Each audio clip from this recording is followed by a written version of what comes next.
Bueno, profe, ahora sí me está escuchando que estaba hablando solo. Ahora sí. Eh, bueno, la única, o sea, fue como el repaso de las dos cosas que hicimos y la diferencia entre los dos modelos, pero siendo sincero, ayer como cuando intenté estudiar como que tampoco me sentí como muy enganchado, así que no podría decirle como una buena calidad de información de lo que aprendí de la clase. Ya, Eso. perfecto. Sofía Carrancá, ¿qué aprendió la clase pasada? ¿O qué aprendió hasta ahora? Eso es lo más general. Hola, profe. Eh, creo, o sea, según yo, la clase pasada aprendí que hay diferentes formas como de ver la educación física, más ¿Ya? como el modelo, como lo mismo del taller. Eh, está más como el área de la salud o psicomotriz, psicosocial, como de las diferentes corrientes, algo así. Perfecto. Chara, usted no estuvo conectada la semana pasada, así que no le voy a preguntar. Profe, ¿Quién es? Rafael, ¿qué aprendió la Rafael, semana pasada? es que la semana pasada hablamos de las teorías explícitas, implícitas, ¿Ya? y que eso nos lleva a tener una perspectiva de la educación física. ¿Vale? Creo que luego era como concepciones de enseñanza-aprendizaje, y más adelante íbamos a ver algo de identidad profesional docente. Eso, muy bien, Jorge, muy bien, Rafael. ¿Alguien más que quiera decir algo? Paloma, mientras se toma su café expreso. Ahí está. Ahí sí. Ahí Yo le sí. quería decir que si pudiera aclarar esas teorías, porque ¿Cuál de revisé todas? la clase pasada y como que hay como harta idea sobre las dos, y como que vale un poco confuso. ¿La teoría implícita y la teoría explícita? Sí, Ya, sí, mira, como algo conciso. Ah, ya, hoy día vamos a entrar ya de lleno en ese terreno, pero lo que le podría decir es que las teorías implícitas son aquellas concepciones internas, ideas, esquemas mentales que poseemos cada uno de nosotros, ¿ya? En tanto, las teorías explícitas, tal como les decía la semana pasada, hay que verlo como estas teorías o estos elementos que poseen los profesores, pero que te van permitiendo tomar decisiones con respecto al tipo de estrategia que usted utiliza cuando enseña, a los contenidos que utiliza cuando enseña, los propósitos, y todo eso está marcado en el currículum. A pesar de que hay un currículum establecido, uno tiene ideas con respecto a eso, y por tanto la elección de un contenido o la forma de tratar un contenido o de lograr un objetivo educacional tiene una razón de ser. Y eso son las teorías explícitas. Y por tanto decíamos que es la punta del iceberg. Y eso, esa teoría explícita, además, se va reforzando a partir de las teorías implícitas, de estos elementos, de las propias ideas que usted tiene sobre la educación física. Y por tanto, en un momento se contraponen, ¿ya? Lo ideal es que, y no siempre es así, es que si usted tiene una teoría implícita, esta puede ir de la mano con una teoría explícita, por tanto se concrete, sea coherente en la práctica. No obstante, la literatura y la investigación también nos dice que no siempre es así, ¿ya? Y por diversas razones, porque ya lo hablábamos la semana pasada, que nosotros los seres humanos somos relativos, pues no siempre nos comportamos de la misma manera. Hay tendencias, pero eso es muy raro. Y nuestra forma de hacer clases nunca siempre es la misma, nunca es absoluta, ¿ya? Y por tanto siempre van a escuchar de mí el hecho de que nada es absoluto y todo es relativo, porque trabajamos con personas, ¿ya? ¿Nadie? ¿Tiene cara de duda o cara de tuto? Cara de tuto, yo digo. Ya. Ahora sí. Vamos a comenzar. Pa, pam, pam, tatín, tatán. Ahí sí. Eso no, eso no, eso ya lo vimos, eso ya lo vimos. Ahí está. Esos son los objetivos de la clase de hoy día, estimados profesores y profesoras. Alguien me está hablando por el chat, a ver. Gracias, Sofía, está apoyando ahí el chat. Entonces, lo que vamos a ver hoy día fundamentalmente tiene que ver con identificar aquellos rasgos de las corrientes y perspectivas en educación física, comprender esas características y por otro lado vamos a comprender aquellos rasgos esenciales sobre las teorías implícitas y las teorías explícitas. Muchachos, cada vez que vayamos conversando, es importante además que vayan visualizando cómo van a ir elaborando su primer ensayo, ¿ya? Todos estos elementos les van a permitir plantearse un tema, una tesis en un ensayo, para poder desarrollar la idea a partir de la lectura que van a estar haciendo, ¿ya? Quedamos acá la semana pasada y hablábamos de que fundamentalmente, profesores y profesoras, lo que tenemos es que dentro de la educación física nos vamos a encontrar con corrientes, con algunas perspectivas y también con modelos. Y hablábamos de esos elementos porque nos van a ir dando cuerpo a lo que nosotros entendemos por educación física y además también nos van a permitir entender por qué visualizamos, cada uno de ustedes tiene una visualización de la educación física. Y piénsenlo además también en el simple hecho de que cuando postulan a ser ayudantes. Bastián Erazo, ¿usted por qué decidió ser ayudante el año pasado o por qué postuló ayudantía el año pasado sobre el desarrollo y aprendizaje motriz, pero en la parte del profesor Rodrigo Gamboa? ¿Me escucho? ¿Yo lo escucho bien, Dere? Sí. Bueno, yo el segundo año postulé a esa asignatura porque cuando yo la di, ahí me gustó muchísimo en el ámbito de que era algo fuera de lo común, de lo que yo venía pensando lo que era la educación física en el colegio, ya que siempre era solo deporte, rendimiento, y esto me dio una nueva cara de lo que podría ser educación física a lo largo de los 5 años que dura esta carrera. Entonces era eso, me gustó más que nada que me sacara de lo que siempre creí que era educación física, a algo nuevo que podía hacerlo y podía aprenderlo más y más. Perfecto, y eso da cuenta fundamentalmente de que, y nos confirma principalmente que las concepciones que tenemos de educación física y cómo vamos cambiando y cómo vamos pasando de una corriente a otra, tiene que ver más bien con la experiencia, con ese cúmulo de conocimiento que uno va adquiriendo a lo largo del tiempo, ¿ya? Y por tanto, bajo esta lógica, en la escuela, sobre todo en el ámbito escolar, uno se va a encontrar con algunas corrientes. Ya hablamos la semana pasada de que tanto deporte como condición física forman un bloque aparte y principalmente porque se entiende que el cuerpo es un objeto de utilización para obtener rendimiento. Y por tanto, seguramente muchos de ustedes se van a recordar que durante su etapa escolar vivenciaron esto y pudiesen distinguir a algunos profesores en función de las formas de cómo se entiende el cuerpo. Sin embargo, no siempre esta situación es tan explícita, y muchas veces tenemos esta concepción sin asignarle o sin embarcarla en un elemento mucho más teórico. Y por otro lado también tenemos esa corriente, la psicomotricidad o lo psicopedagógico, donde evidentemente, ya yo diría que los que hemos tenido la oportunidad de trabajar en situaciones o en establecimientos que atienden a niños y jóvenes en situación de discapacidad, uno de los principales focos tiene que ver con eso, con cómo entender el cuerpo desde entenderlo como un medio para la rehabilitación, un medio para lo terapéutico, ¿ya? Y por otro lado tenemos el tema de la expresión corporal, donde se entiende, y ahí a lo mejor podríamos alojar nuevamente en el ejemplo de Bastián, nos podríamos alojar ahí de que el cuerpo es fundamentalmente una fuente de expresión, desde la corporeidad, entendiendo que el cuerpo es este medio para socializar, para generar afectos. Y por tanto, la educación física también, sobre todo en la escuela, tiene esa posibilidad de entenderla de esa manera. Ahora, ¿quién de ustedes, y rememorándolo su experiencia escolar, ¿dónde podrían ubicarse ustedes con respecto a la educación física escolar que recibieron? Vamos. Los y las escucho. En el máquina totalmente. Porque en el colegio en verdad, la Flo. Ya, Florencia, dale, a ver. O sea que por lo menos en mi colegio yo siempre sentí que la educación física era como muy penca, por decirlo. ¿Ya? Como la clase de educación física, porque claro, nos hacían siempre lo mismo, nos hacían como ya correr, o todos los años nos hacían atletismo, nos hacían como las mismas cosas. Y cuando la profe intentaba como explorar o hacer como una actividad distinta, los papás se ponían a alegar y al final terminábamos haciendo siempre lo mismo. Oye, Florencia, ¿y en qué se caracterizaba esta educación física desde el punto de vista escolar y la condición física? ¿Dónde podrías notar el principal rasgo? ¿Cómo? ¿Cuál era el elemento caracterizador de este tipo de educación física que recibiste? ¿Como referente a lo que sale ahí?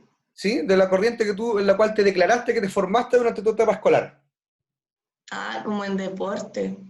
Ya, Era perfecto. principalmente deporte. Principalmente el contenido de deporte. Paula, Mm. ¿qué nos dice usted? Porque yo sé que esté muy apegada a la danza, ¿no? Hola, profe. Sí. Ya. Pero, ¿qué recibió en su época escolar? Era máquina igual, era solamente deporte y condición física. De hecho, Perfecto. nos hacían como un circuito ¿Ya? que íbamos, era como, nos hacían abdominales, pero era súper fome en verdad. Y de hecho yo tampoco hacía mucha actividad física en la básica, o sea, en la media, O sea, perdón, todavía en el colegio. es una paradoja que usted esté con nosotros acá hoy en día. Sí, Ya. Oiga, sí, yo me escapaba y no me gustaba la educación física. bueno, y eso tiene que ver también con los elementos que nosotros, ahí usted ha dado en el punto también, pues. No siempre la educación física, o la educación física, perdón, ha estado marcado, y eso no quiere decir que sea mi posición, o sea buena o mala, ¿ya? Pero lo que sí les puedo decir es que la educación física ha estado marcada e influenciada por un alto componente en el rendimiento, e incluso avanzando lo que es el famoso deportivismo. Y el deporte escolar, por tanto, se ha malentendido, bajo mi perspectiva, esto sí bajo mi perspectiva, se ha malentendido en la búsqueda del rendimiento y no tanto lo que alguien plantea la semana pasada sobre lo adicional, la Antonia planteaba eso, ¿verdad?, la semana pasada, sobre a lo adicional que te puede entregar el deporte para el desarrollo de las personas. Y por tanto, esos elementos, creo yo, que mirar la educación física neta y exclusivamente abordada desde el rendimiento es lo que provoca lo que señala Paula, por la deserción de la clase de educación física y por tanto la deserción con respecto a la práctica de la actividad física en el tiempo. Si evidentemente cuando te piden rendimiento y tú no logras ese estándar de rendimiento, hay frustraciones.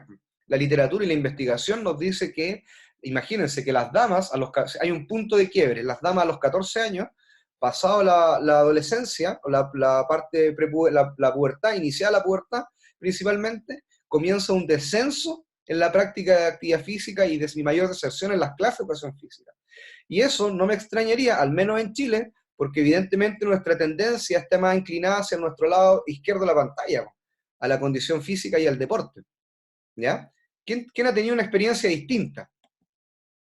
Profe, en el chat hay una experiencia. A ver, Antonia. contacto telefónico con el móvil, Sofía. ¿Qué dice el chat? Ya, Mauricio Cerda dice que máquina, que tenía 2 días a la semana de educación física, un día era de condición física y otro de deporte. Y lo otro interesante, la Antonia, que dice que expresión corporal hasta primero medio. Solo bailamos sin guía porque el profe se iba con los hombres a jugar fútbol. Y eso fue en Pucón. Y después se vino a Viña. Y de primero a cuarto medio era pura máquina totalmente enfocada al deporte y la condición física. Pero claro, ahí hay dos situaciones, y gracias, Sofi, hay dos situaciones ahí, Antonia. La primera es que generalmente estas situaciones son conscientes porque se enmarcan en un currículum. Por tanto, el primer ejemplo que ustedes señalaban en la experiencia en Pucón es más bien azarosa, ¿no? O queda más bien al libre albedrío de los estudiantes, pero estas corrientes se identifican en las formas que tiene de intervenir el profesor. Y por tanto, además también, estas corrientes y estas formas que van identificando al profesor se van también transformando en los sellos de los colegios. Piensen ustedes en el colegio Macay. Los propósitos institucionales del Macay y también del Saint Margaret alojan que el deporte, o señalan que el deporte es parte esencial del desarrollo de los estudiantes. Y más fuerte aún, en el Macay declaran que el rugby es el deporte que centra la vida deportiva de los estudiantes.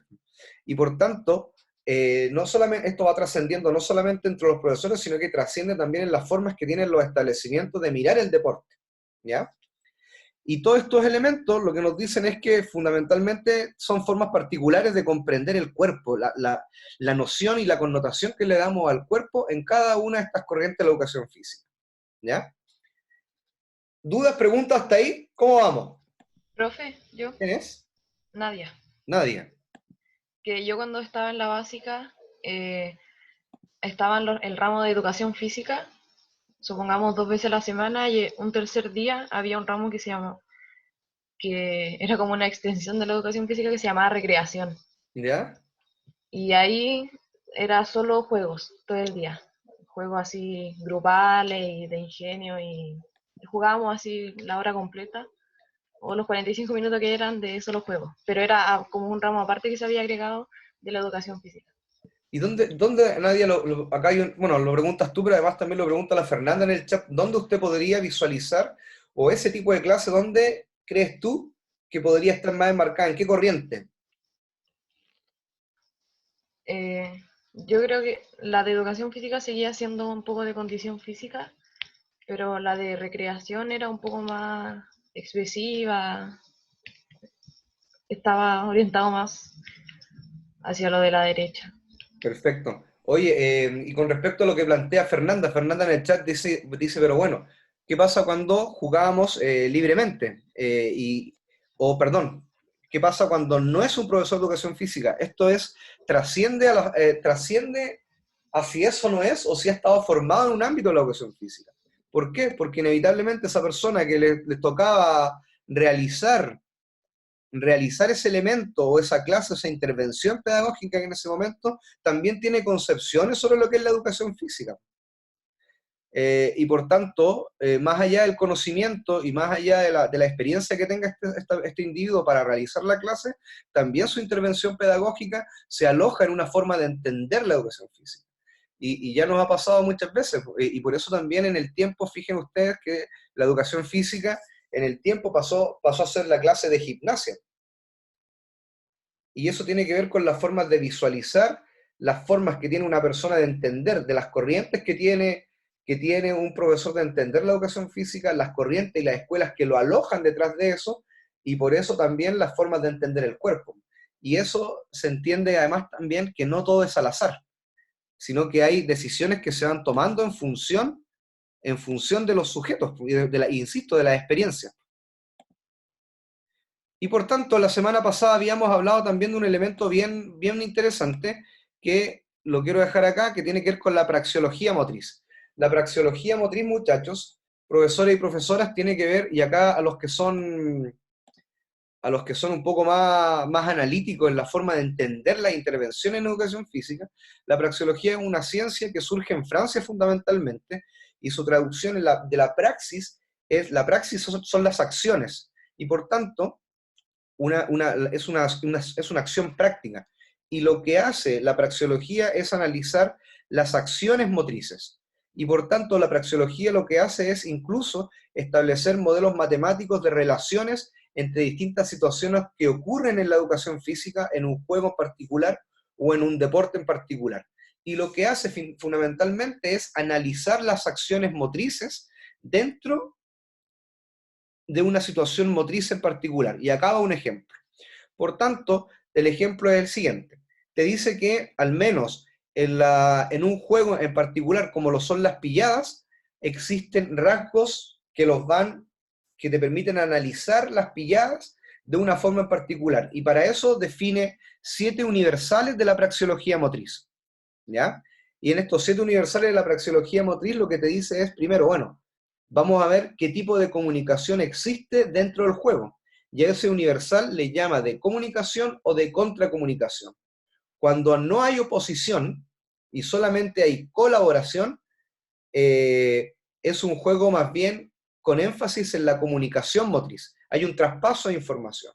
La praxeología también te dice, ahora, cuando hay oposición, cuando, por ejemplo, en el voleibol, en el fútbol, en el hockey, incluso en las pilladas, cuando tengo que liberar a un compañero y pillar a otro, existe la contracomunicación. Y por tanto, esa contracomunicación está detallada por acciones que son en particular, que hacen que el estudiante o el rival pueda recibir la información del compañero. ¿Qué detalla la praxeología por información? Por ejemplo, yo sé que al Álvaro le gusta el básquetbol, y si el Álvaro me está marcando, en un momento, me está marcando, haciendo una marcación individual, y mi compañera, que es la Paloma, me quiere entregar el balón a mí, el balón es fuente de información. Las fintas y los amagues que haga Paloma es fuente de información. ¿Por qué? Porque sin hablar me va a indicar dónde yo me debo mover, dónde puedo ir a buscar el espacio vacío. ¿Ya? Y en tanto, la acción de Álvaro, desde la contracomunicación, es impedir que yo reciba el balón, o impedir que yo me desplace hacia la zona, hacia los espacios vacíos para buscar el balón. Y la marca individual en este caso, o interceptar el balón, es un elemento esencial de la contracomunicación. Otro universal tiene que ver con los roles, con los roles en el deporte, ¿no? A ese nivel, y en los juegos. Y ese nivel de análisis hace la praxeología. Por ejemplo, te dice que en la misma situación del básquetbol, si a Álvaro le toca conducir el juego, en el básquetbol hay un rol. ¿Cuál sería ese rol, Álvaro? ¿Quién conduce el juego en el básquetbol? El base. El base. Y por tanto, independiente de las formas que tienen los equipos de jugar, los sistemas tácticos, cada uno de los jugadores tiene roles. Un base, un alero, un pivot, y esos son roles que están marcados en unos deportes en específico. En el juego de las pilladas, Sofía Carrancá, ¿qué rol podría identificar usted si se posiciona desde la praxeología motriz? El que escapa y el que pilla. Perfecto, profesora. Amanda. Amanda. ¿Me escucha Amanda Pinotti? Sí, ¿Qué rol podría identificar usted en su deporte, en la natación? ¿O dónde podría identificar usted roles motrices? es que igual es como más complicado, es un deporte más individual. Y eso, y por eso ha dado en el clavo, porque la praxeología también antes define a los deportes o los deportes o manifestaciones deportivas en dos grandes ámbitos. Un ámbito primero de actividades que son sociomotrices, ¿ya? Que tiene que ver todo lo que guarda relación con el otro, incluso, y donde hay oposición incluso, y colaboración con el otro. Por ejemplo, la única manifestación sociomotriz que podría haber en la natación son los relevos. Claro. Y en tanto, las actividades psicomotrices, la praxeología no solamente las define como esas actividades que son introyectivas, sino que también ciertos elementos de los deportes que implica una realización individual. Por ejemplo, una carrera de 100 metros. ¿Ya? Y por tanto, en algunos casos es mucho más fácil identificar un rol que en otros. Y además también, otro universal son los subroles. Y los subroles están alojados en las acciones que son propias de esa manifestación. Chiquillos, denme 2 minutos porque voy a buscar el cargador de mi computador.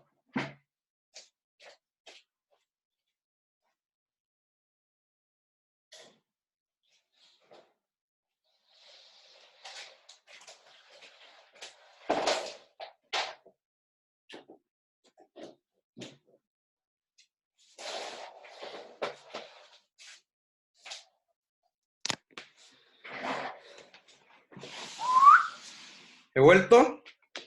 ¿Con quién está chateando Amanda tan temprano? Profe, hay unas preguntas. Pregunten nomás, pregunten. Dice entonces, ¿cómo era la natación? La natación se define como según la praxeología, se define como un deporte psicomotriz o una manifestación psicomotriz. ¿Ya? Y principalmente porque no hay posibilidad de comunicarse entre las personas o entre los participantes, sobre todo, bueno, en algunas pruebas, excepto en los relevos. ¿Ya? Y lo que viene al chat también es que no necesariamente la praxeología te define que algo no hace la equivalencia entre lo que es colectivo es igual a sociomotriz, sino que establece la sociomotricidad principalmente por el criterio de si existe o no comunicación motriz. Y cuando hablamos de comunicación motriz nos referimos a ese intercambio de información, ya sea positiva o negativa, es decir, positiva cuando tengo un compañero que me apoye, o negativa cuando tengo un sujeto que se quiera oponer a mi función. Álvaro y después Jorge Cabezas. ¿Qué pasa con los entrenadores? ¿Qué pasa con los entrenadores? Ahí los entrenadores pasan a ser parte también según la praxeología, pero de un tipo de análisis en particular. La praxeología motriz, acá esto es muy entretenida la praxeología, a mí me gusta mucho, pero lo que nos dice la praxeología también es que las manifestaciones motrices, los deportes, los juegos, cualquier manifestación en general, tiene dos tipos de lógicas, una lógica interna y una lógica externa. Los entrenadores, el público, el terreno de juego, fundamentalmente en algunas condiciones climáticas, por ejemplo, pasan a ser elementos de la lógica externa, ¿ya? En cambio, estos 7 universales, los roles, los subroles, la comunicación, el espacio, las formas de marcar, pasan a ser elementos de la lógica interna, ¿Cuál es el elemento diferenciador? Es que el básquetbol tiene 7 universales y se movilizan de una manera en particular que hacen única y exclusivamente que sea el básquetbol. Lo caracterizan.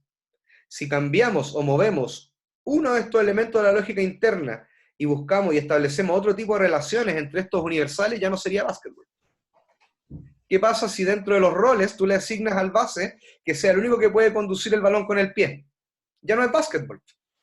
Cambiaste un universal, que es el subrol, ¿cierto? Un subrol es la forma de actuar del sujeto que tiene elementos en particular de moverse o de participar en un juego, se lo cambiaste y ya deja de ser el básquetbol. Rompiste y cambiaste la lógica interna. Por eso es tan interesante la praxeología. Imagínense otro ejemplo de subrol. Ripamonti, ¿dónde está? Yo sé Aquí, que profesor. Ripamonti, usted juega voleibol, ¿cierto? Sí.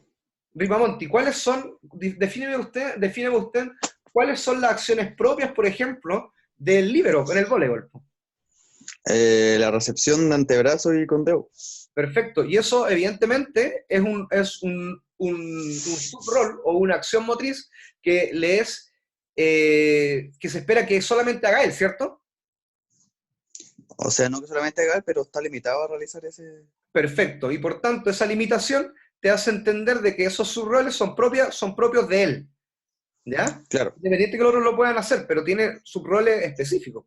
Imagínense en el fútbol, el arquero es el único que puede tomar el balón con la mano, ¿cierto? Sí.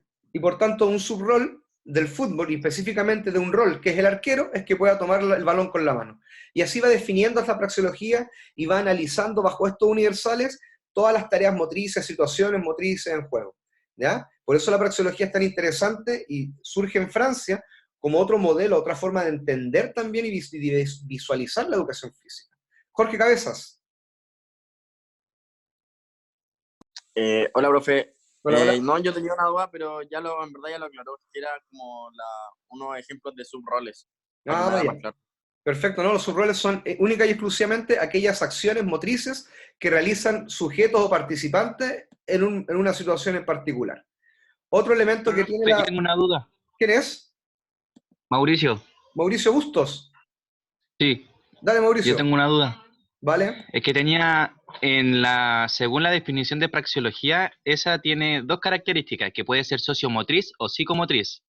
¿Sí? Y sociomotriz es cuando es un deporte no individual, sino como con más personas, como colectivo podría decirse. No necesariamente colectivo, porque el tenis también se define como una acción sociomotriz, pero yo lo trabajo de manera individual, ¿cierto? Pero tengo interrelación con el otro, pues me opongo con el otro.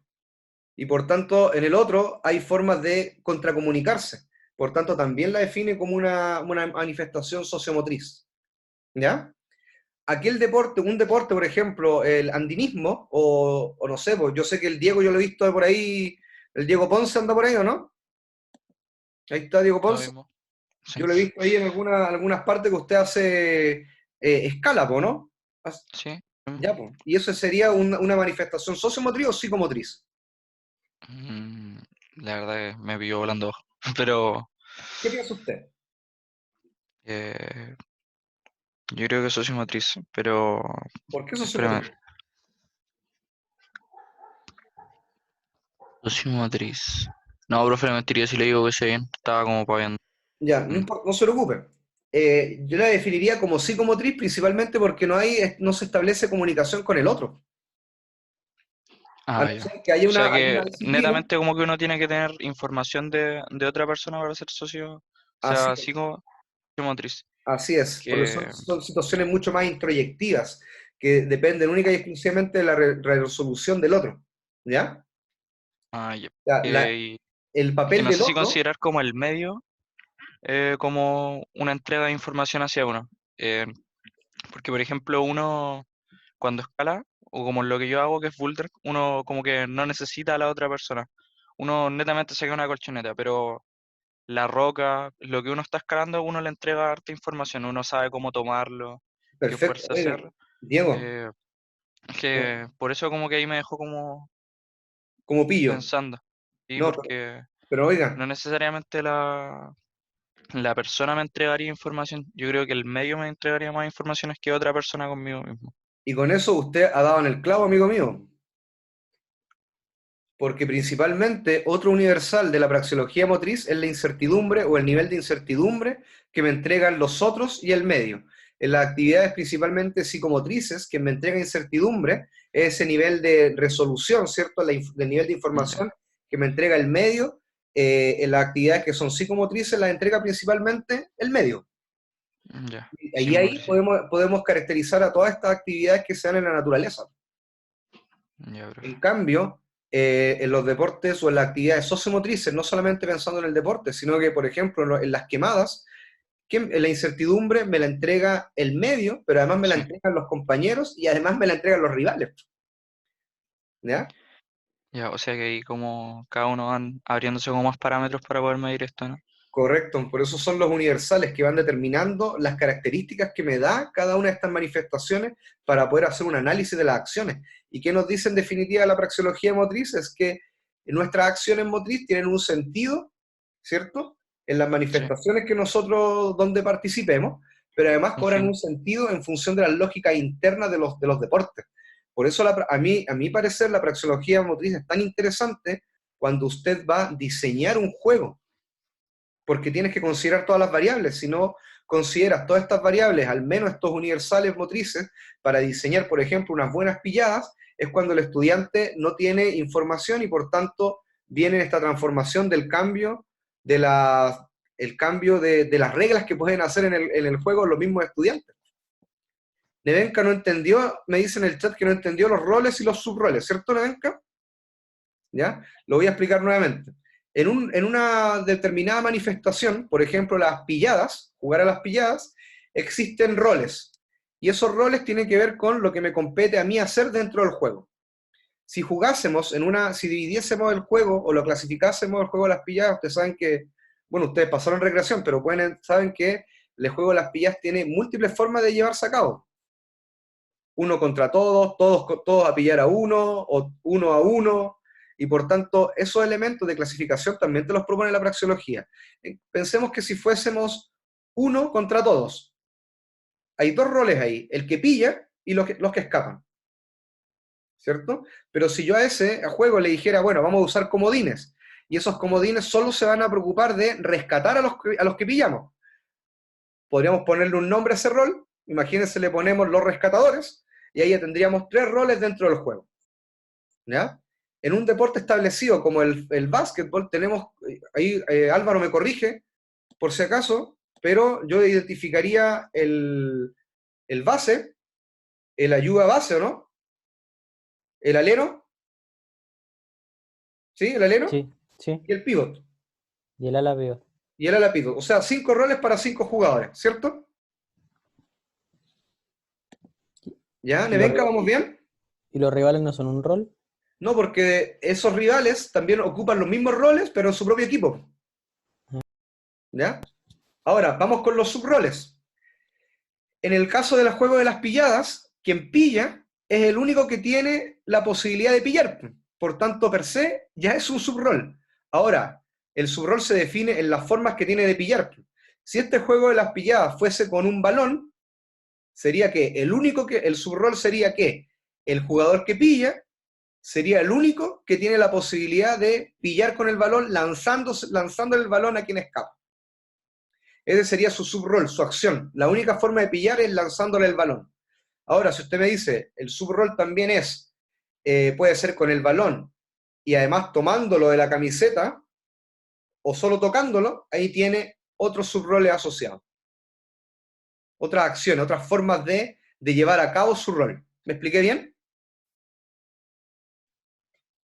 ¿Sí? Ya. Esto es muy interesante, chiquillos, muy interesante. ¿Quién es? Amanda. Amanda Pinotti. Sí, los roles y los subroles son como universales distintos. Sí. O como, ya. Son universales distintos, componen los 7 universales. Ya. ¿Ya? Eso ya lo vimos. Profe. ¿Quién es? Rafael, es que en la de más atrás salía, después de praxeología, salía motricidad humana y educación corporal. ¿Cuál es la diferencia entre esas dos? Insisto, son las formas de entender el cuerpo principalmente y las formas de cómo educar el movimiento principalmente. ¿Ya? La primera clase, el día 16 de marzo, hablábamos efectivamente que ustedes tienen el rol y tienen la responsabilidad moral y profesional de levantar su propio posicionamiento epistemológico. Y cuando hablamos de posicionamiento epistemológico nos referíamos a que la epistemología está formada por dos tipos de conocimiento. ¿Ya? ¿Paula se acuerda de eso? Para que le diga a Rafael.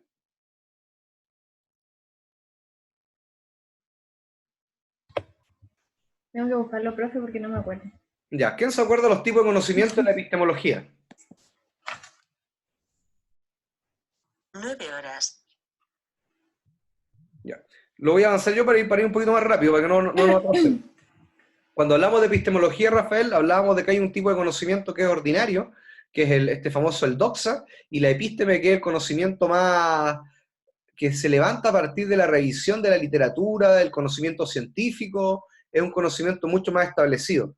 Y esos dos elementos te van ayudando a formar el posicionamiento epistemológico, es decir, los argumentos desde dónde te vas a parar para llevar adelante el conocimiento y las formas de llevar adelante tu profesión, que en este caso es la educación física. Pero además también esos elementos, esas formas de levantar ese conocimiento, tanto en motricidad humana como en la expresión corporal, tienen formas de entender la educación física totalmente distintas. Y por tanto también hacen énfasis en entender el movimiento y el cuerpo de manera diferente. Rafael, ¿me explico bien? Sí, y educación corporal estaría más ligado a lo de expresión corporal. Claro, efectivamente. Y ahí en la educación corporal hay que entender también cómo se visualiza, qué se entiende por educar el cuerpo. Se educa el cuerpo desde y ahí nuevamente entran las corrientes y perspectivas. Se educa el cuerpo desde lo corpóreo para entender un cuerpo como máquina, o se educa el cuerpo para entenderlo como fuente de expresión, o se educa el cuerpo como fuente de recuperación, de rehabilitación, de manera terapéutica. Y eso es interesante, que ustedes en el tiempo van a ir definiéndose. Hay una definición teórica, argumentativa de cada uno de ustedes a partir de las experiencias que van trayendo y las experiencias que van formando, valga la redundancia, en su formación. Y a partir también de los conocimientos teóricos que van adquiriendo. Y eso lo hace más interesante aún. Porque ustedes evidentemente no van a salir como llegaron. Y evidentemente van a haber formas de entender la educación física de maneras particulares. ¿Ya? Y por tanto, vuelvo a la premisa de la primera clase. No hay profes ni buenos ni malos. Alguien dijo delante la Florencia, ahí creo que decía que había un profe, usted, Florencia, me corrige, pero definía un profesor que era penca. Y a lo mejor el profesor no era tan malo, pues, sino que tenía corrientes y perspectivas distintas a la suya, ¿no? Y esos, muchachos, son los elementos de los cuales hay que ir liberándose. Nadie levantó su manito. Sí. Profe, es que en un principio, cuando habló de praxeología, dijo que estudiaba las acciones motrices y que eran 7 características. Y ahí nombró los roles, subroles. ¿Y cuáles son? ¿O están en el PPT las 7 que estaban? No, eso es conocimiento que tengo yo adquirido. Ah, ya, pero no es algo que vaya, por ejemplo, a preguntar cuáles son las 7 y yo no tenga que... Nadia, para usted y para todos los estudiantes de la didáctica, yo en las 3 didácticas hago solo una prueba. En los 3 años, los 3 semestres que nos vamos a encontrar en la didáctica. No hago más. Y es en dupla. 2 pruebas en realidad. Una en la didáctica 2 y otra en la didáctica 3. Y es en duplas. Nunca voy a preguntar sobre fecha y cuestiones así. Porque entiendo que el conocimiento y la comprensión del conocimiento, cada uno tiene formas distintas de entenderlo. ¿Ya? Y como la educación física es tan relativa y la didáctica de la educación física depende de corrientes, de perspectivas, de modelos, de teorías, nada es absoluto. ¿Ya? Pero si quieres se los nombro. Se fue la Nadia. Bueno. Sí, aquí estoy. Ya, tenemos subroles, roles, formas de marcación, van 3 ahí, el espacio, es decir, en qué condiciones se ejecuta el juego, van 4, la incertidumbre va 5, comunicación y contracomunicación 6, y me falta otro que ya me voy a acordar. Esos 7 universales componen lo que es la lógica interna. ¿Ya? Profe, ¿Quién es? Paloma, Paloma, dígame. que me quede pega con lo que dijo de la Flo, del tema de que los profesores no son malos, sino que tienen corrientes distintas. Claro. Pero si un docente, como dice la Flo, y creo que todos tuvimos las clases así, eran deporte y condición física, eso no es malo. Que luego uno llegó a la universidad estudiando esto y se da cuenta de que la gama de movimiento es mucho más amplia, la expresión del cuerpo y todo eso. Entonces, yo diría que sí es malo que un profesor solamente se centre en la condición física. Está bien, pero a lo que yo me refería es que no por eso el profesor es malo. ¿Ya? Y nosotros tendemos nosotros, sobre todo los profesores de educación física, a criticar, somos muy críticos entre colegas. Imagínense ustedes, y ha pasado siempre, cuando uno va a la práctica, lo primero que hace es fijarse en el profe. Piensen ustedes en TED, en taller de experiencia disciplinar. Seguramente el primer juicio que hicieron es que el profe era bueno o era malo. ¿Sí o no? Sí, sí. ¿Ya? Y por tanto, no se entiende o no se visualiza que hay más allá del profesor. Ahora, si ustedes fuesen y tuviesen la oportunidad de ir a ver a sus clases nuevamente, con otros elementos, seguramente ustedes ya entenderían muchas cosas de por qué el profe se comporta de esa manera. Profe, ¿Ya? No sé si me expliqué bien, Paloma. sí, ¿Sí? ¿Quién habló? profe, yo ¿Quién es? Nadia. Diga Nadia. Que además uno siempre tiene esa duda porque uno entra a la carrera y se da cuenta que hay tantas formas de hacer una clase, hay tantas como teoría y formas nuevas, pero igual hay que hacerse una pregunta: ¿por qué siempre en el sistema educativo los profes han seguido una misma línea? O sea, tiene que tener como una razón de por qué.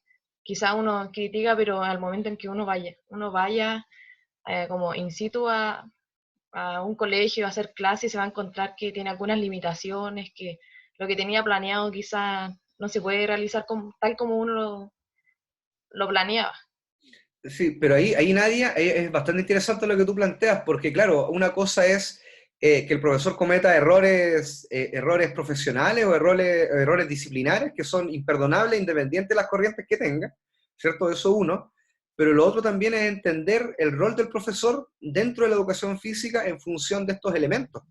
Y por tanto, creo que una de las cosas, insisto, una de las cosas que ha hecho, ¿dónde está el mayor error? Es que seguramente en la formación inicial docente, los profesores o la escuela no han sido claras con respecto a lo que promulgan.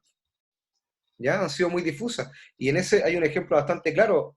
Usted en el tiempo lo va a entender, pero los profesores que somos egresados de la Católica y de la Escuela de Educación Física de la Católica nos distinguimos por algo.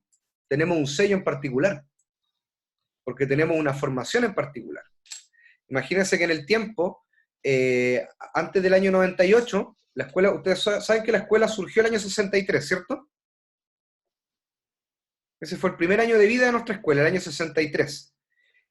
Pero, en esos 63 años, bueno, Lucho Peña tiene mucha más información que yo, evidentemente, pero han habido alrededor de 5 o 6 planes de estudio en 63 años. Y por tanto, el plan 98, en el que estudié yo, no quiere decir que yo estudié el 98, yo entré como estudiante a la escuela el 2004, ¿ya? Pero lo que quiero decir con esto es que en el plan de estudio 98, antes de ese plan de estudio, los estudiantes de la escuela hacían 3 atletismo, 3 gimnasia, 3 natación, 3 de todo. Y había una carga horaria tremenda, y por tanto lo que yo puedo decir ahí es que evidentemente el plan de estudio de la Escuela de Educación Física de ese tiempo era mucho más cerrado a un modelo más biomédico, entendido desde el cuerpo y el rendimiento. Y seguramente eso fue lo que nos marcó a toda nuestra etapa escolar, porque imagínense, entran 60 profesores y esos 60 profesores se van diseminando por el país. Y eso con una escuela de educación física, imagínate lo que pasa con las otras 50 escuelas en el tiempo. Y tienen formas distintas de entender la educación física. Hoy día ustedes se mantiene el sello de la Católica, pero hoy día, ¿cuál es el sello que creen ustedes que diferencia de otras universidades? ¿Dónde está? desde la formación disciplinar. ¿Dónde creen ustedes que puedo hacer diferencias? ¿Dónde están las diferencias que yo hago como estudiante de la Escuela de Educación Física el año 2020?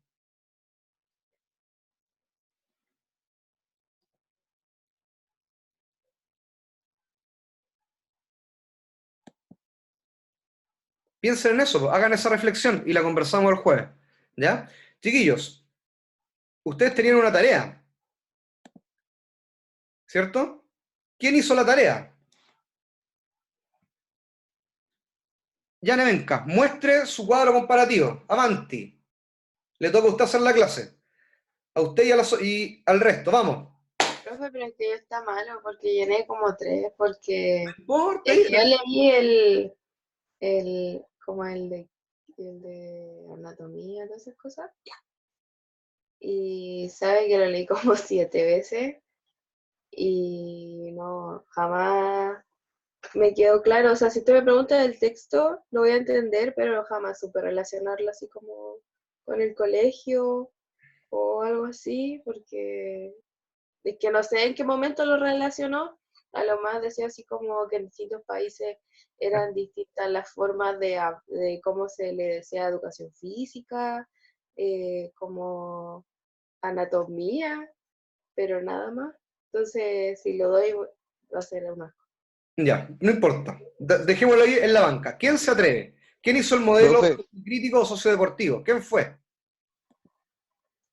Profe, con el Félix hicimos uno, pero no hicimos el cuadro, así que lo tenemos como mental. ¿Ya? Que era el biomédico, que vimos como varios puntos que podíamos rescatar de ahí. ¿Ya? Que entendía el cuerpo así como una máquina. ¿Vale? Que se enfocaba al rendimiento y a la salud. ¿Ya? Y que tenía como una mirada de la pedagogía, de una mirada más tradicional, que es, por así decirlo, donde la enseñanza era de forma más jerárquica. ¿Vale? ¿Ya? ¿Qué más? Y eso es lo que yo tengo en la cabeza por ahora. Como no lo escribimos. Profe, yo hice el sociocrítico. ¿Ya? ¿Y lo puede mostrar o no, Rafael? Ah, no sé cómo se hace eso, pero igual le puedo ir diciendo. No, ¿y lo tiene hecho? Sí, pero no me acuerdo bien dónde lo guardé. Ya, vamos a hacer algo, chiquillo. Sofía, ¿le parece? La próxima semana necesito 3 voluntarios. El jueves, 1 por modelo. ¿Ya? Un modelo o alguien que haya hecho el sociocrítico, el psicopedagógico, el expresivo, ¿ya? O el biomédico, ¿ya? Antonia, La anterior sociocrítica. Antonia con el sociocrítico. Profe, encontré la cuestión, pero ¿se lo mando o qué? No sé cómo ponerlo acá. No, no se preocupe. Lo vamos a hacer, vamos a partir con eso el día jueves, ¿ya? Vale. ¿Listo? Entonces la Nosotros, Antonia. profe, con el psicopedagógico. ¿Quién dijo nosotros? Jorge Cabezas, Ya, con Jorge. Kevin Díaz y Vicente. Ya, perfecto. Ustedes, chiquillos, pueden compartir acá también en el escritorio, por si acaso, pueden compartir su escritorio, ¿ya? También están habilitados. ¿Quién va con el biomédico? Vamos, ¿quién se lanza? ¿Paula? No, pero es que en el chat pusieron, Ignacio Castillo puso biomed. Ya, pero necesito que el biomédico esté, el Ignacio pueda mostrar su pantalla la próxima semana. ¿Ya? Listo, eso. Ya, muchachos, entonces el jueves, vamos a partir con esa clase de Antonia, Jorge e Ignacio, el grupo de Jorge y el grupo de Ignacio. Brian. Profe, nosotros hicimos 2, o sea, como que comparamos 2, el psicomotriz y el sociocrítico. Perfecto, ¿y le gustaría intervenir también ese día? Sí, yo creo que sí, es que lo teníamos ahora, pero el vuelo no se conectó, creo. No se preocupe, el jueves, ¿ya? ¿Quién más? Profe, ¿esto había que enviarlo en alguna parte también, o no? No, mi idea principal era que lo trabajasen en sus casas en esta semana, eso es lo que yo visualizaba. Hoy día revisar algunos para darles algunas indicaciones y ya habilitar un link para que lo puedan subir y yo revisarlo. Ah, ya, o sea, todavía no lo enviamos. Hoy día voy a habilitar un link para echarles una mirada, ¿ya? ¿Quién más levantó la manito? Profe, igual podría aportar en el sociocrítico. ¿Quién me dijo eso? Rafael. Ya, pues, perfecto. Y Rafael. Muchachos, entonces partimos el próximo jueves con los cuadritos, ¿ya? De resumen, unos 20 minutos por cada en total. ¿Les parece? ¿Nadie? ¿Sí? Ya. Perfecto. ¿Profe? ¿Quién es? Brian. Brian, diga. Igual lo podemos mandar antes así como para que ver si estamos bien orientados, ¿no? Perfecto, sí, pues yo les voy a subir, les voy a gritar un link ahora para que suban los cuadritos, ¿ya? Los resúmenes. Ya, buenísimo. Vale, profe. ¿Ya? Así que saliendo de acá, habilito el link y me lo van enviando para yo darle una mirada. Ya, muchachos. ¿Alguien tiene alguna duda? ¿Consulta? ¿Pregunta? ¿No? Yo, profe. ¿Quién dijo yo? Yo, pero era sobre la actividad. Dígame. Que había un recuadro que aparecía modelo integral. ¿Ya? Y quería saber a qué se refería, como ese bloque. Sí, ese bloque se refiere principalmente, Jorge, a que me parece que es la forma de la clase de educación física, ¿cierto? Corresponde a ese criterio. Es que tanto el modelo psicomotriz, psicopedagógico con el sociocrítico tienen las mismas visualizaciones, o similares al menos, en las formas de llevar a cabo una clase de educación física. ¿Ya? Comparten muchos rasgos en realidad. ¿Me expliqué? Ah, ya. Ya, sí, entendí. Muchas gracias, profe. Por eso se llama modelo integrado, porque el modelo de clases compone e integra ambas formas. Ya no es tan absoluto como si uno podría diferenciarlo, incluso hasta en las formas de evaluar que tiene el modelo biomédico. ¿Ya? Ya, gracias, profe. Ya, chiquillos, vamos a avanzar esta última diapo, vamos a avanzar, dejamos eso pendiente de los modelos. Sofía, ¿le parece? Sí, sí. Ya, porque la Sofía va a llevar la clase la próxima semana, va a partir con esto, ¿ya? Sofía, era tu momento. Ahora tengo más tiempo para estudiarlo. Eso, muy bien. ¿Ya? Ya, chiquillos, vamos con teorías implícitas, teorías explícitas. Habíamos hablado entonces de que tanto las teorías implícitas como las teorías explícitas son dos elementos que van formando estas concepciones que tenemos de la educación física. Y fundamentalmente estas concepciones se van formando, valga la redundancia, a partir de estos dos elementos. Cuando hablamos de teorías implícitas y teorías explícitas, hay un autor que es bastante claro con respecto a eso, que se llama Jordi Díaz Lucea, que habla mucho también de las habilidades motrices, pero lo que nos dice esencialmente es que aquellas teorías explícitas, tal como lo hablábamos hace un rato, son esa forma visible, esa punta del iceberg, de cómo el profesor va llevando y entiende los contenidos, los objetivos y por qué selecciona aquellas estrategias didácticas que selecciona para llevar a cabo su clase. ¿Ya? Y eso significa que independiente de lo que, o perdón, más bien, dependiendo del currículum y de lo que nos toque a nosotros abordar en la clase de educación física, voy seleccionando estos elementos del currículum, pero además también los voy entendiendo de una manera en particular. Por ejemplo, si a mí me pidiesen realizar una clase de condición física, ahí nos podemos encontrar con distintos tipos de profesores.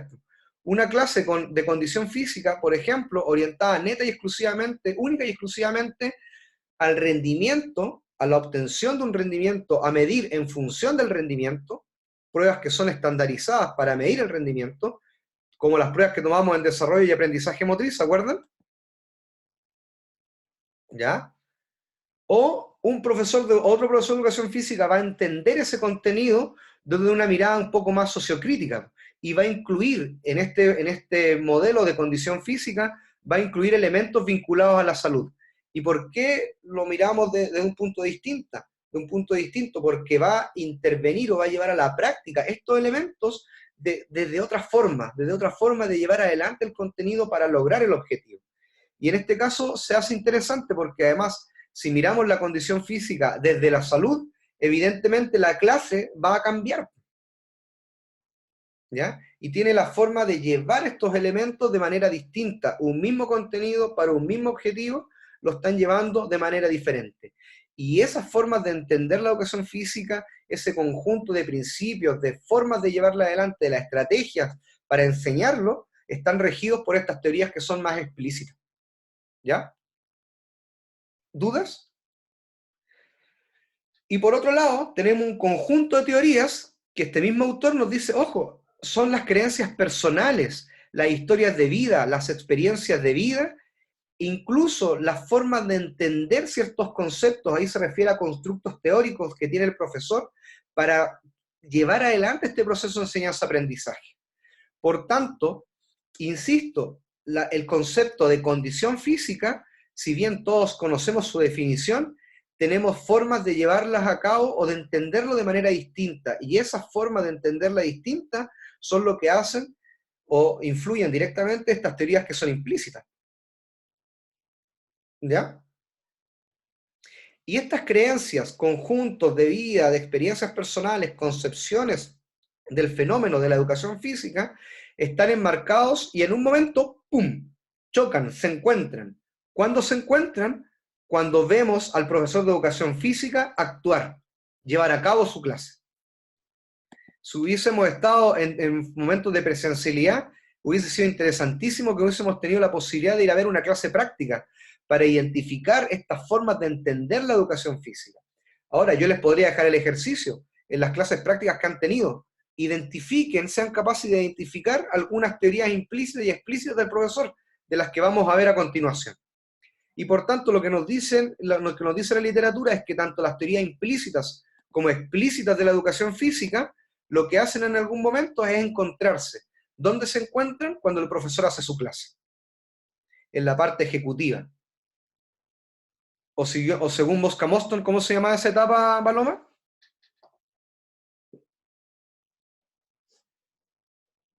Eso, deja el celular al lado. Repite la pregunta. Según Mosca-Moston, ¿cómo se llamaba esa fase de interacción y donde se evidencia la acción del profesor con sus estudiantes? En la parte activa, ¿no, profe? Muy bien, ¿quién fue? ¿El iluminado? Rafael. Muy bien, Rafael. Rafael. Excelente, Rafael. En la parte activa. Ahí es donde se ven y se evidencian ambas teorías. Ahora, vamos única y exclusivamente ahora a las teorías implícitas en educación física, que nos dice un poco lo que habíamos hablado hace un lado. Aspectos axiológicos. ¿Saben lo que son los aspectos axiológicos? Los aspectos actitudinales. ¿Ya? O sea, por tanto, también en estas teorías implícitas, lo que nos dicen también Alarcón y Reino es que hay formas intencionadas. Usted tiene formas que intencionan la educación física. Y aunque a usted hoy en día no lo sepa aún, tiene teorías implícitas. Y esas teorías implícitas, muchachos, son las formas en que usted a la larga va entendiendo las formas, la disciplina, y a la larga es como la va enseñando también. ¿Ya? Y por otro lado también nos dice que, insiste, son experiencias de vida, los conocimientos conceptuales que usted va adquiriendo y en el tiempo va haciendo énfasis a ese conocimiento conceptual.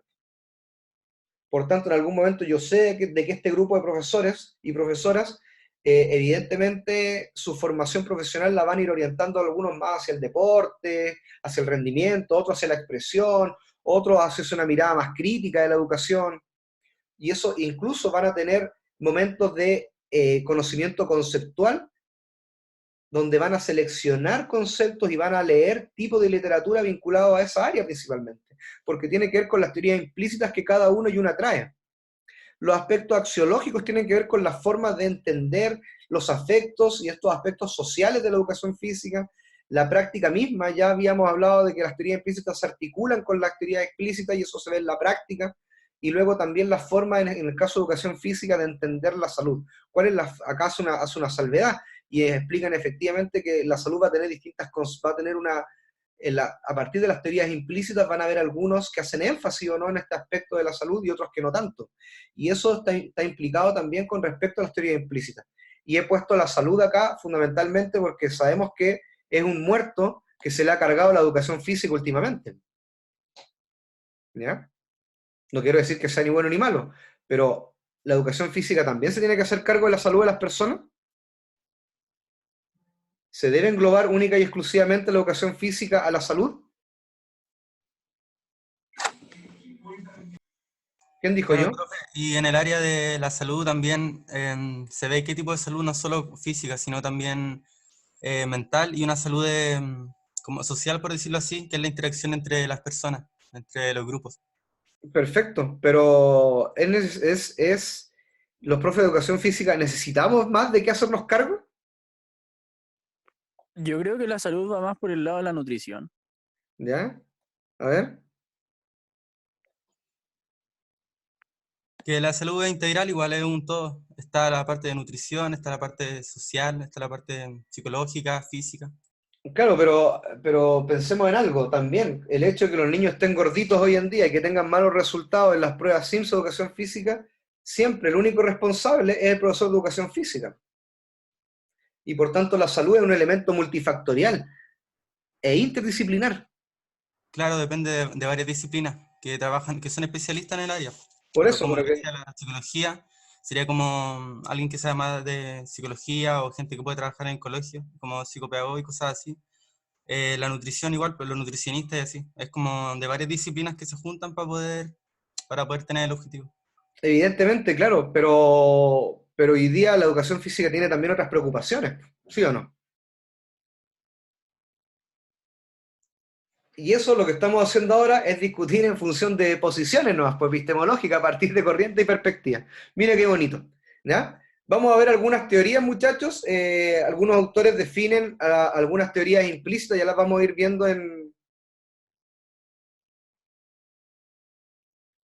Felipe Jiménez dice, nos llamamos EFI Salud. Error, la asignatura en el colegio se llama Educación Física y Salud, en el último tiempo a partir de la reforma del 2012. Nosotros nos seguimos llamando Pedagogía en Educación Física, y eso es un error que cometen todos los estudiantes del físico. Nuestra carrera es Pedagogía en Educación Física.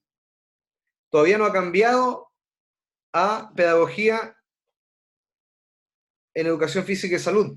Y por tanto, chiquillos, una cosa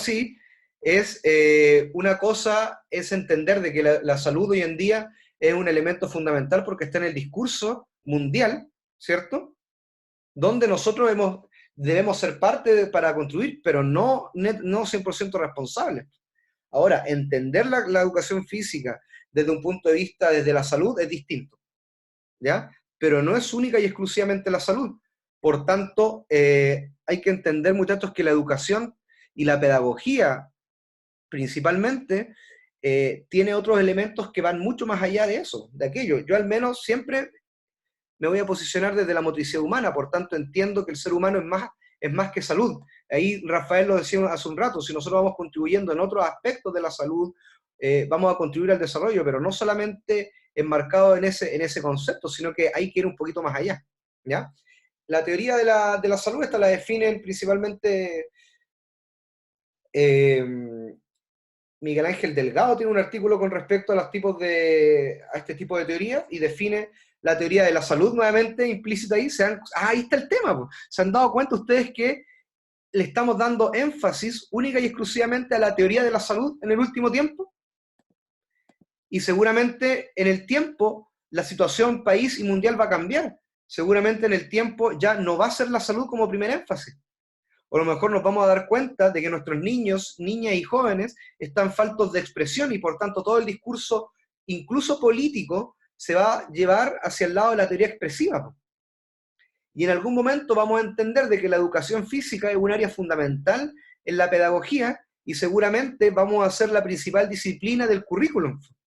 Y va a estar todo volcado a la teoría educativa. ¿Sí o no?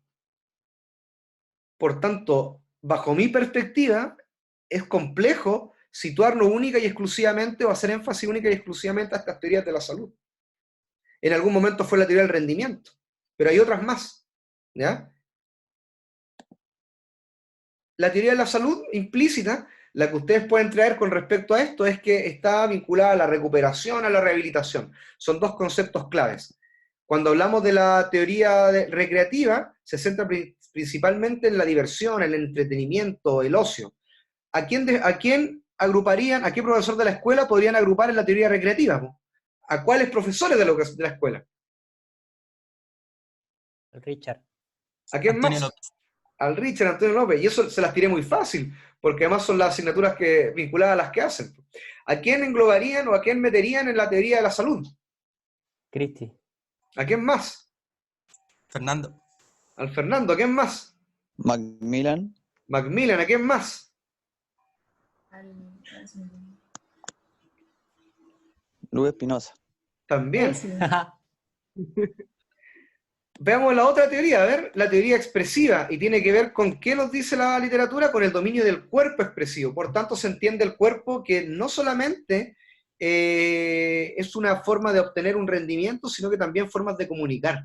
¿A quién englobarían ahí en la teoría expresiva? Gamboa. Conectado. Yo estoy muy lejos de la teoría expresiva, estimado. Me confundí con el otro profe. No me confunda, pues, hijo. Si supiera quién es, lo corto el tiro. A Luchito Peña, ahí dice Luchito Peña, ¿dónde lo englobarían? ¿En qué teoría? Implícita.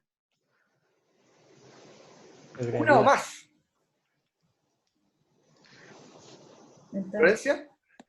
En recreativa, quizá, y ¿Ya? educativa.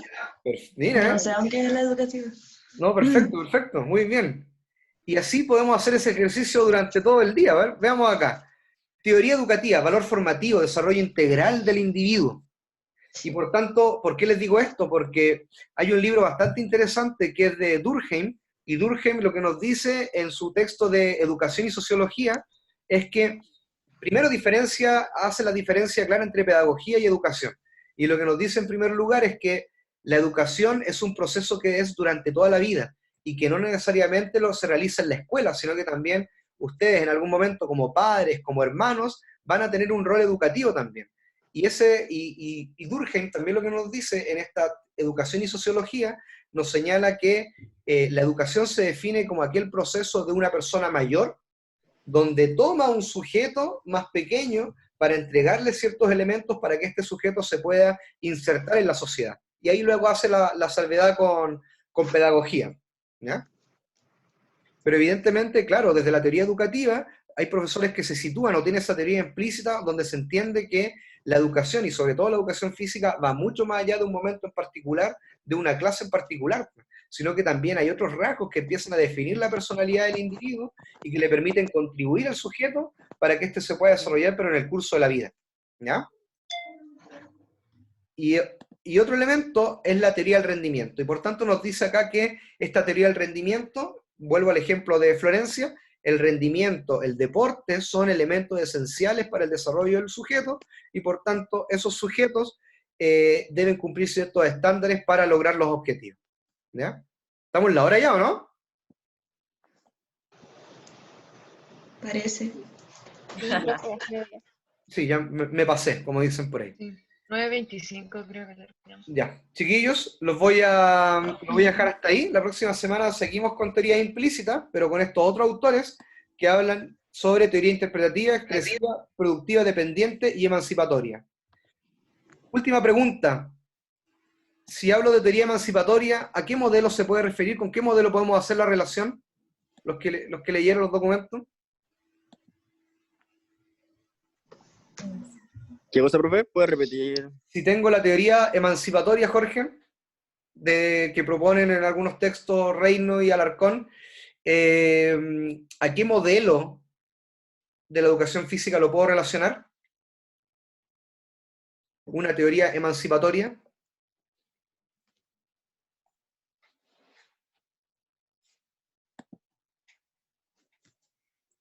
Sofi, ¿me ayuda? Sociocrítico, ¿Por qué, profesora? porque busca la liberación y la emancipación del ser humano, de las redes del neoliberalismo. Perfecto. Ahí Sofía le ha dado un pequeño canapé para lo que viene la próxima semana. ¿Ya? Próxima semana vamos a hablar entonces de los modelos, la tarea pendiente que tienen, y vamos a hablar de estas otras teorías que están desde ese punto de vista. Muchachos, acá, para ir cerrando, y acá una sugerencia para todos, vamos a empezar a leer otras cosas más allá de educación física. Van a empezar a escuchar a otros autores más allá de educación física. Vamos a retomar, seguramente ya leyeron en las asignaturas anteriores, pero vamos a vincular ¿qué nos dice Paulo Freire y cómo lo podemos vincular a la educación física? ¿Qué nos dice Michael Appel y cómo lo podemos vincular a la educación física? Hoy día escucharon otro autor, Durkheim. Ornella, ¿qué dice Durkheim sobre educación? Active su audio, hija. Estaba hablando sola. Justo lo expliqué y no lo escucho, qué pena. ¿Qué nos dice Durkheim sobre educación? ¿Qué es para Durkheim la educación? No me acuerdo cuál era Durkheim. Lo Hablo dije de- hace 2 minutos. No me acuerdo cuál era Durkheim. Habló de muchos. Dio Ya, muchos nombres recién. voy a estar más atenta. No Paula, puedo. Estoy ¿qué llena. decía Durkheim de educación? No sé, profe, tampoco caché, porque ha dicho muchos nombres lo mismo. A lo mejor no lo nombró, porque ¿cómo no lo escuchamos? No me digan eso. Ahí va, chiquillo. Paula, ¿qué aprendí hoy día?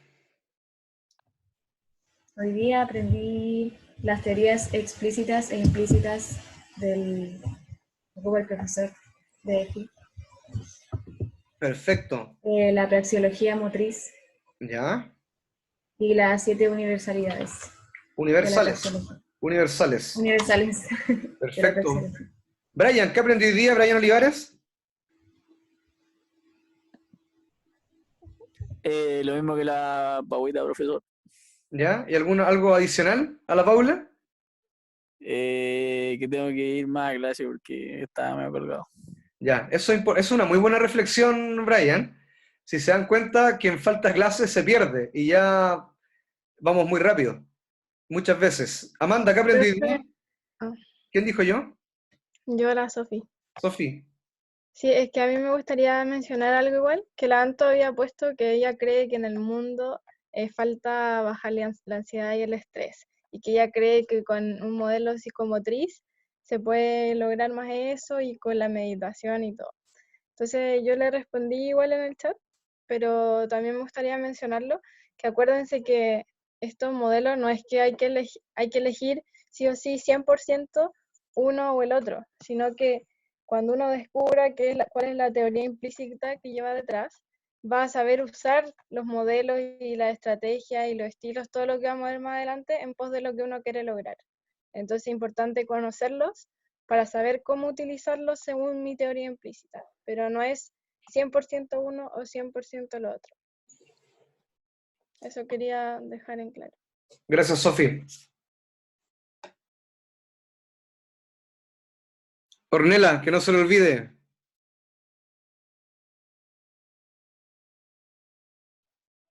Felipe Jiménez, ahí está el nombre. Profe, y al final, ¿cuál era la respuesta? Sociocrítica, ¿no? Lea la página 84 del texto. Se la voy a mandar escaneada. Ya la voy a leer. ¿Ya? Y nos dice el próximo jueves cuál era la respuesta. ¿Sí? ¿Cuál es la respuesta de qué es lo que entiende Durkheim por educación? ¿Ya? Ok. Profesores, dudas, preguntas, consultas. ¿Ya? Siempre es un agrado reunirme con ustedes, si no se los digo de Salamero. ¿Ya?